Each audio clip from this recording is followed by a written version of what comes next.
నార్మల్‌గా ఓపీడీస్‌లో చాలామంది pregnant ladies వచ్చి అడిగే క్వెషన్ ఏంటి అంటే, "అసలు మేడం మాకు నార్మల్ అవుతుందా? సిజేరియన్ సెక్షన్ అవుతుందా?" సెకండ్ క్వెషన్ వచ్చి, "ఏది బెటర్? నార్మల్ డెలివరీ బెటరా? ఆర్ సిజేరియన్ సెక్షన్ బెటరా?" ఇవి కామన్‌గా ఓపీడీలో వినే క్వెషన్స్. సో, నార్మల్ డెలివరీ అంటే ఏంటి? సిజేరియన్ సెక్షన్ అంటే ఏంటి? ఏది బెటర్? ఎలాంటి కేసెస్‌కి సిజేరియన్ సెక్షన్ అనేది అడ్వైస్ చేస్తాము అనేది ఈ వీడియోలో ఎక్స్‌ప్లెయిన్ చేస్తాను. Anusha, consultant obstetrician and gynaecologist. Normal delivery caesarean section అనే ప్లాన్ ఆఫ్ డెలివరీ అనేది మనము ఇనీషియల్ ఫస్ట్ సెకండ్ ట్రైమిస్టర్లో డిసైడ్ అవ్వలేమండి. అది కేవలం 7th 8th మంత్ తర్వాత depending on maternal and baby condition మాత్రమే plan of delivery and mode of delivery అనేది మనం ప్లాన్ చేస్తూ ఉంటాము. నార్మల్ డెలివరీ అంటే ఏంటి అంటే న్యాచురల్ వెజైనల్ ఆరిఫైస్ నుంచి బేబీ అనేది డెలివరీ అవుతూ ఉంటుంది. దానికి మనం ఎక్కువ చేసే అవసరం ఏమి ఉండదు. ఎపిజియాటమీ ఇస్తాము. అంటే ఏంటి అంటే వెజైనా ఏరియాలో చిన్న కట్ ఇవ్వడం ద్వారా బేబీ బయటకు రావడానికి కొంచెం స్పేస్ అనేది ప్రొవైడ్ చేస్తాము. సిజేరియన్ సెక్షన్ అంటే ఏంటి అంటే సిజేరియన్ సెక్షన్లో మనము బేబీని డెలివరీ చేయడానికి అబ్డామెన్ అలానే యూట్రస్ లేయర్స్ని కట్ చేసి దాంట్లోంచి బేబీని డెలివరీ చేస్తాము. సిజేరియన్ సెక్షన్కు కంపేర్ చేస్తే నార్మల్ డెలివరీలో కొన్ని బెనిఫిట్స్ ఎక్కువగానే ఉంటాయి.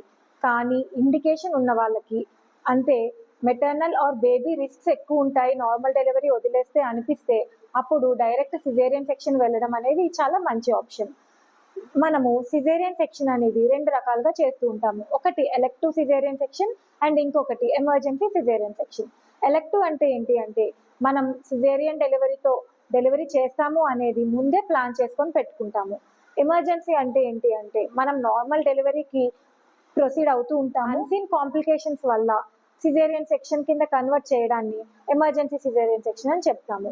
సో సిజేరియన్ సెక్షన్ యొక్క ఇండికేషన్స్ ఏంటి అనేది ఇప్పుడు చెప్తాను. ఎలెక్టివ్ సిజేరియన్ సెక్షన్స్ అంటే ఏంటి అంటే మనం ముందే ప్లాన్ చేసుకొని డెలివరీ చేస్తాము. దాంట్లో ఫస్ట్ థింగ్ వచ్చి బేబీ గ్రోత్. కొన్ని కేసెస్లో బేబీ గ్రోత్ అనేది చాలా ఎక్కువగా ఉండడము అంటే మ్యాక్రోజోమియా అని అంటాము. అలాంటి కండిషన్స్లో అలానే మదర్ యొక్క పెల్విస్ చిన్నగా ఉండడము, బేబీ యొక్క హెడ్ అనేది మెటర్నల్ పెల్విస్లో సరిపోకపోవడం అనేది చూస్తూ ఉంటాము. దానిని సెఫలోపెల్విక్ డిస్ప్రపోర్షన్ అని చెప్తాము. అలాంటి కండిషన్లో నార్మల్ డెలివరీకి ట్రై చేయకుండా డైరెక్ట్గా సిజేరియన్ సెక్షన్ అనేది ఆప్షన్ ఇస్తాము. సెకండ్ థింగ్ వచ్చేసి ప్లెసెంటా ప్రీవియా. ప్లెసెంటా అంటే ఏంటి అంటే మాయ. అది మదర్కి బేబీకి కనెక్షన్ లాగా ఉంటుంది.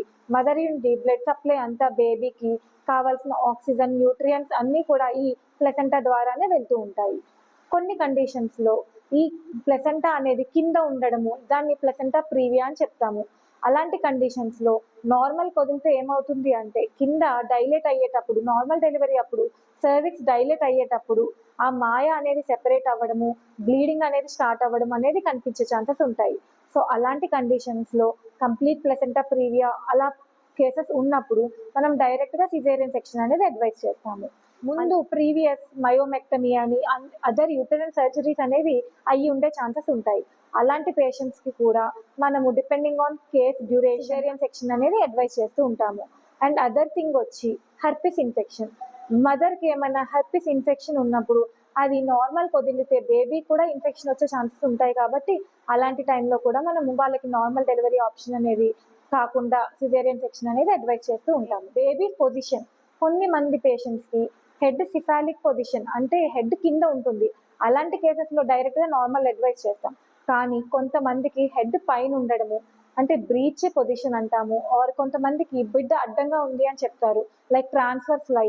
సో అలాంటి పేషెంట్స్కి నార్మల్ డెలివరీ కాకుండా డైరెక్ట్గా సిజేరియన్ సెక్షన్ అనేది అడ్వైస్ చేస్తాము. అంతేకాకుండా ప్రీవియస్ 2 to 3 సి సెక్షన్స్ అయిన వాళ్ళకి డైరెక్ట్గా సిజేరియన్ సెక్షన్ అనేది అడ్వైస్ చేస్తూ ఉంటాము. నార్మల్ డెలివరీతో కంపేర్ చేస్తే సిజేరియన్ సెక్షన్కి ఎలాంటి అడ్వాంటేజెస్ అండ్ డిసడ్వాంటేజెస్ ఉన్నాయి అనేది ఎక్స్ప్లెయిన్ చేస్తాను. నార్మల్ డెలివరీ అనేది న్యాచురల్ ప్రాసెస్. మన బాడీలో న్యాచురల్గా కొన్ని చేంజెస్ రావడము, నొప్పులు స్టార్ట్ అవ్వడము, పెయిన్స్ ప్రోగ్రెస్ అవ్వడము, బేబీ డిసెంట్ అవ్వడం అనేది న్యాచురల్గానే అవుతూ ఉంటుంది.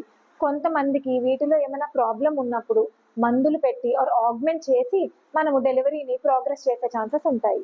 నార్మల్ డెలివరీ తర్వాత ఫాస్ట్ రికవరీ ఉంటుంది. అలానే సిజేరియన్ సెక్షన్తో కంపేర్ చేస్తే నార్మల్ డెలివరీ వాళ్ళకి బ్లీడింగ్ అనేది కొంచెం తక్కువ అయ్యే ఛాన్సెస్ ఉంటాయి.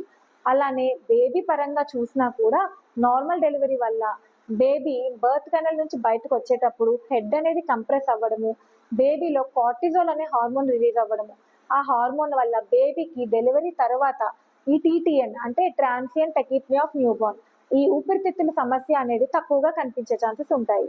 సో ఇవన్నీ ఈ నార్మల్ డెలివరీ యొక్క అడ్వాంటేజెస్. ఆ సిజేరియన్ సెక్షన్కి వస్తే, సిజేరియన్ సెక్షన్ అనేది ప్లాన్డ్ డెలివరీ, నొప్పులు అవేం పడక్కర్లొద్దు, తొందరగా అయిపోతుంది. కానీ కాంప్లికేషన్స్కి వస్తే సిజేరియన్ సెక్షన్లో ఎక్కువ బ్లీడింగ్ అయ్యే ఛాన్సెస్ ఉంటాయి నార్మల్ డెలివరీతో కంపేర్ చేస్తే. అలానే ఓపెన్ చేసేటప్పుడు లైక్ ఆపరేషన్ స్టార్ట్ చేసిన తర్వాత లోపల ఏమైనా అతుకులు ఉన్నప్పుడు ఆర్ కొంచెం డిఫికల్ట్ డెలివరీ అయినప్పుడు చుట్టుపక్కల ఆర్గాన్స్కి ఇంజురీస్ అయ్యే ఛాన్సెస్ కూడా ఉంటాయి. లైక్ బోవల్, బ్లాడర్ ఇంజురీస్ అనేవి కొన్ని కామన్గా కనిపించే ఛాన్సెస్ కూడా ఉంటాయి. కొంతమందికి ఆపరేషన్ అప్పుడు గర్భసంచి ముడుచుకోకపోవడము, పీపీహెచ్ అయ్యే ఛాన్సెస్ కూడా ఉంటాయి. అలానే ఆపరేషన్ తర్వాత లైక్ రికవరీ టైంలో కూడా నార్మల్ డెలివరీతో కంపేర్ చేస్తే సిజేరియన్ సెక్షన్ అయిన వాళ్ళకి రికవరీ టైం అనేది కొంచెం ఎక్కువగా కనిపిస్తూ ఉంటుంది. అలానే కొంతమందికి వూండ్ ఇన్ఫెక్షన్స్ రావడం, వూండ్ హీలింగ్ సరిగా లేకపోవడం కూడా చూడొచ్చు. ఈ సిజేరియన్ సెక్షన్ యొక్క కాంప్లికేషన్స్. సిజేరియన్ సెక్షన్కి ఇమీడియట్ కాంప్లికేషన్సే కాకుండా లేట్ కాంప్లికేషన్స్ అంటే ఫ్యూచర్లో కూడా కొన్ని కాంప్లికేషన్స్ కనిపించే ఛాన్సెస్ ఉంటాయి. అవేంటి అంటే కొంతమందికి ఆపరేషన్ అయిన తర్వాత లోపల అతుకులు అంటే అడ్హెషన్స్ ఫామ్ అయ్యే ఛాన్సెస్ ఉంటాయి. దానివల్ల క్రానిక్గా బ్యాక్ పెయిన్ రావడము, క్రానిక్ పెల్విక్ పెయిన్, కింద పెల్విస్ రీజన్లో పెయిన్ రావడం అనేది కొంతమందిలో కనిపిస్తూ ఉంటుంది. అలానే ఫ్యూచర్ ప్రెగ్నెన్సీలో కొంతమందికి ఏదైతే ఆపరేషన్ చేస్తామో ఆ ఏరియాలో మాయ అతుక్కుని ఉండే ఛాన్సెస్ కూడా ఉంటాయి.